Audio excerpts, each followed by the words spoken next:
Next part की starting भी वहीं से होती है जहां युहाओं ने टाइटन को हरा दिया होता है और फिर हमें टाइटन को दिखाया जाता है जो कि युहाओं से हारने के बाद शर्मिंदा होकर क्लियर स्काई सेक्ट में चला गया होता है, जिसे देखकर दामिंग भी युहाओं को लेकर क्लियर स्काई सेक्ट के अंदर आ जाता है और वो टाइटन के पास में जाकर उसे चिढ़ाते हुए कहता है, तुम तो सच में काफी ज्यादा ही यूजलेस हो चुके हो, जरा तुम अपने आप को तो देखो, एक 70 लेवल के पावर हाउस ने एक 98 लेवल के पावर हाउस को हरा दिया है। वो तो ये कहते हुए टाइटन को चिढ़ाते ही जा रहा था, जबकि इस तरफ शर्म के मारे टाइटन के चेहरे पूरी तरीके से लाल हो गया था और वो अपने खोए हुआ इज्जत को बचाने के लिए कहता है, एल्डर ब्रदर इसमें आखिर हैरान कर देने वाली क्या ही बात है, मैंने इस बैटल में सिर्फ अपने 30% पावर को ही यूज किया था और आखिर किसे पता था कि ये लड़का 6 महीने में ही इतना ज्यादा पावरफुल बन गया होगा।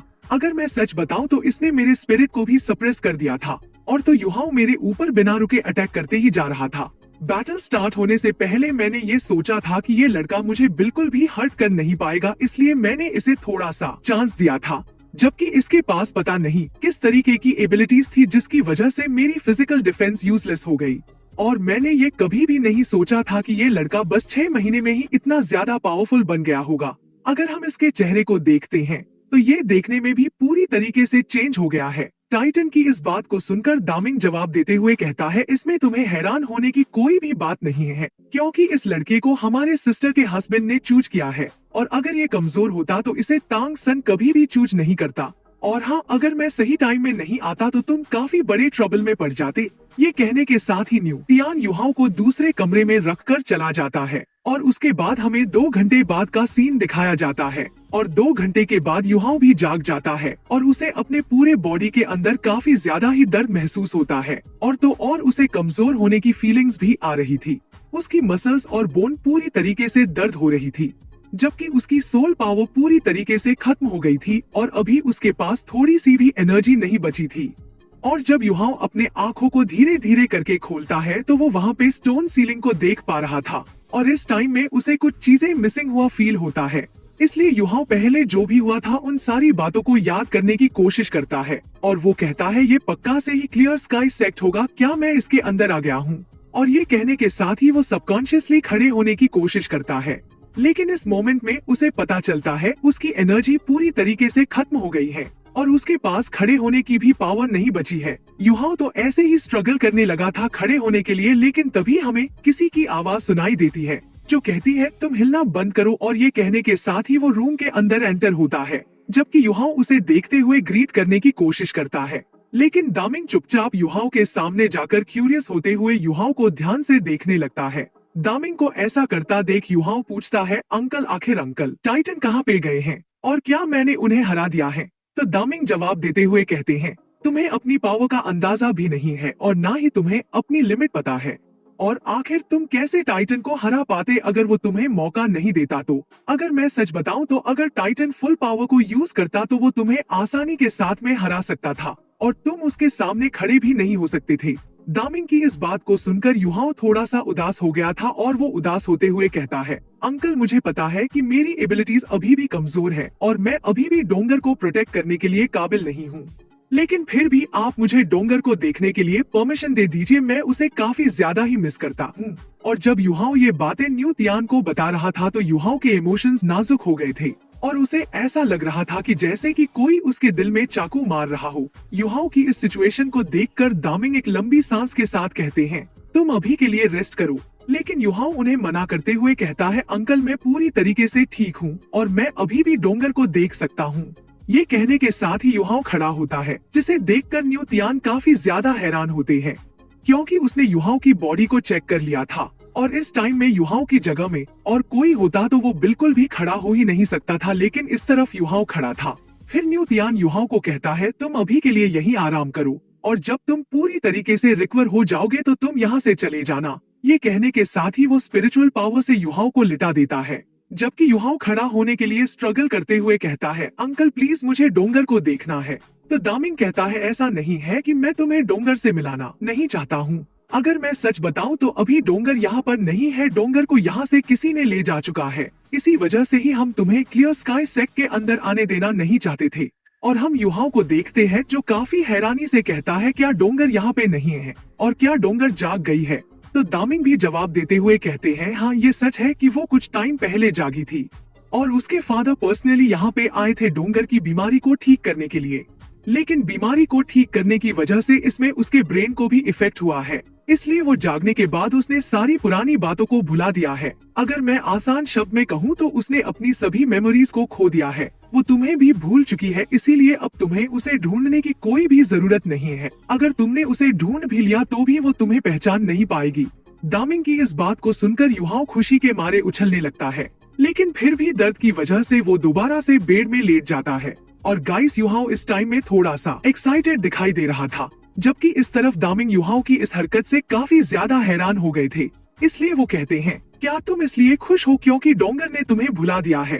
तो युहाओ जवाब देते हुए कहता है नहीं, बिल्कुल भी नहीं, मैं तो इसलिए खुश हूँ क्योंकि डोंगर जाग गई है और उसकी बीमारी को भी ट्रीट कर दिया गया है। और मैं इस बात में भरोसा नहीं करता हूँ कि डोंगर ने मुझे भूला है, और अगर उसने मुझे भूला भी है तो क्या हुआ, मैं ये श्योर करूंगा कि उसकी याद दोबारा से लौट आए।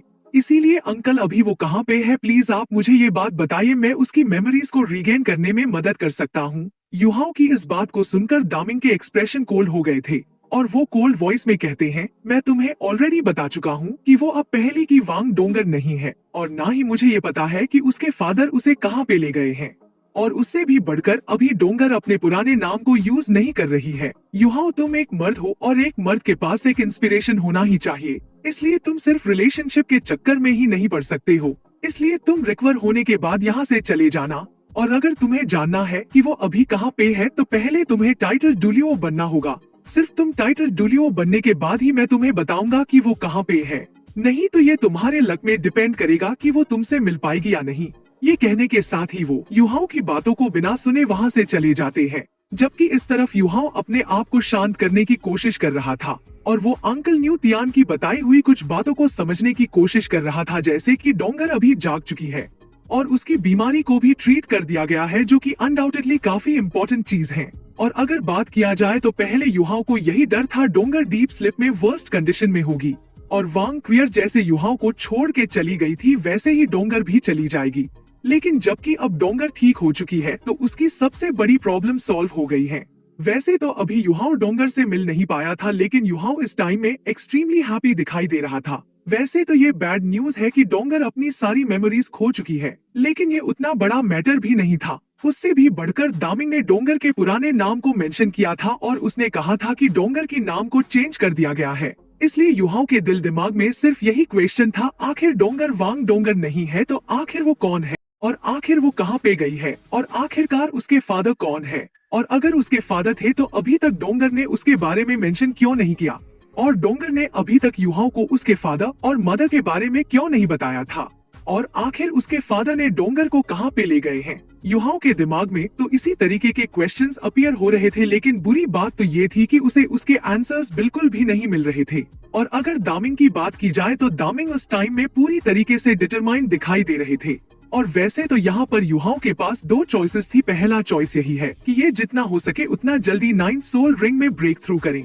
दामिंग ने उसे 9th सोल रिंग में ब्रेक थ्रू करने के लिए इसीलिए कहा था क्योंकि अगर ये ब्रेक थ्रू कर पाया तो वो डोंगर को आसानी के साथ में प्रोटेक्ट कर पाएगा। इसलिए न्यू तियान ने 9th सोल रिंग में ब्रेक थ्रू करने के बाद ही वांग डोंगर के बारे में बताने का प्रॉमिस किया था। और दूसरी चॉइस ये था कि डोंगर से मिलना या ना मिलना ये युहाओ के फेट में ही डिपेंड करेगा। अगर वो लकी रहा तो वो जैसे भी करके डोंगर से अपने आप ही मिल जाएगा। लेकिन अगर बात किया जाए तो डुलियो कॉन्टिनेंट काफी ज्यादा ही बड़ा है, इसलिए ये तो लगभग नामुमकिन ही है युहाओ डोंगर से दोबारा से मिल पाएगा। लेकिन फिर भी युहाओ अपने आप को समझाते हुए कहता है हाँ बिल्कुल मैं जरूर डोंगर से मिलूंगा। वांग वियर ने मुझे डेस्टिनी की पावर को पास डाउन किया है, इसलिए मेरे पास लक की कोई भी कमी नहीं है। इसलिए मैं जितना हो सके उतना ज्यादा पावरफुल बनूंगा ताकि मेरी लक की पावर डोंगर को ढूंढ सके। युहाओ ये सोचने के बाद ही अपनी पावर को रिकवर करना शुरू करता है और 6 घंटे के बाद उसकी सोल पावर पीक लेवल पर पहुंच जाती है। और अगर बात की जाए तो प्रीवियस कॉन्वर्सेशन के बाद दामिंग और टाइटन युहाओ से मिलने के लिए बिल्कुल भी नहीं आए थे। उसके बदले में उन दोनों ने क्लियर स्काई सेक्ट के डिसाइपल्स को भेजा था युहाओ से मिलने के लिए। और गाइस फिर हमें युहाओ को दिखाया जाता है जो रिकवर होने के बाद क्लियर स्काई सेक्ट से बाहर आ गया था। फिर वो क्लियर स्काई सेक्ट के काफी बड़े से एंट्रेंस डोर को देखते हुए प्रॉमिस करता है अगली बार जब मैं यहाँ पे लौटूंगा तो मैं उस टाइम में जरूर टाइटल डुलियो बन चुका हूँगा। ये कहने के साथ ही युहाओ वहाँ से काफी तेजी के साथ में निकल जाता है, जबकि क्लियर स्काई सेक्ट के अंदर दामिंग और टाइटन युहाओ को जाते हुए देख रहे थे और इन दोनों के ही एक्सप्रेशंस डिफरेंट थे। जहाँ पे टाइटन थोड़ा सा उदास दिखाई दे रहा था और वो इस टाइम में बड़बड़ाते हुए कह रहा था इस लड़के की लाइफ सच में काफी ज्यादा ही हार्ड है, और वहीं दामिंग के चेहरे में भी युहाओ के लिए एडमाइन और अप्रिसिएशन था और वो भी कह रहा था कि हाँ बिल्कुल, इसे इस उम्र में इतना पावरफुल बनना बिल्कुल भी आसान नहीं है। मैं यही उम्मीद करता हूँ कि ये लड़का मेरी उम्मीद में खड़ा हो और ये डोंगर से भी जितना हो सके उतना जल्दी मिल पाए। मैं इसके साथ ऐसा होता हुआ बिल्कुल भी नहीं देख सकता हूँ। वैसे मुझे ये तो पता नहीं है कि हमारे लिटिल प्रिंसेस अभी क्या कर रही होगी, लेकिन मैं यही उम्मीद करता हूँ कि ये दोनों जितना हो सके उतना जल्दी मिल पाए। इस बात को सुनकर टाइटन कहता है वो फेलो तो सच में काफी ज्यादा ही क्रूल है, वो तो इस लड़के को सच में काफी बुरी तरीके से टॉर्चर कर रहा है। क्या आपको इस बारे में पता है? सिस्टर को इस बारे में पता होगा। तो दामिंग जवाब देते हुए कहता है मुझे पूरा भरोसा है वो फेलो इन बातों को सिस्टर को नहीं बताएगा और ना ही उसके पास इन बातों को सिस्टर को बताने की हिम्मत है, लेकिन फिर भी मैं उस बंदे की फीलिंग को समझ सकता हूँ। एक फादर होना कैसा होता है, और जब तुम अपनी बेटी जिसे तुम सबसे ज्यादा प्यार करते हो वो किसी और लड़के के द्वारा चुराया जाए तो तुम्हें कैसा फील होता है। और इसी सस्पेंस के साथ ये एपिसोड यहीं पर एंड होता है और अगले एपिसोड की एक्सप्लेनेशन आपको जल्द से चाहिए तो आप इस वीडियो को लाइक और कमेंट में नेक्स्ट पार्ट लिख दो। तब तक के लिए बाय बाय, टेक केयर।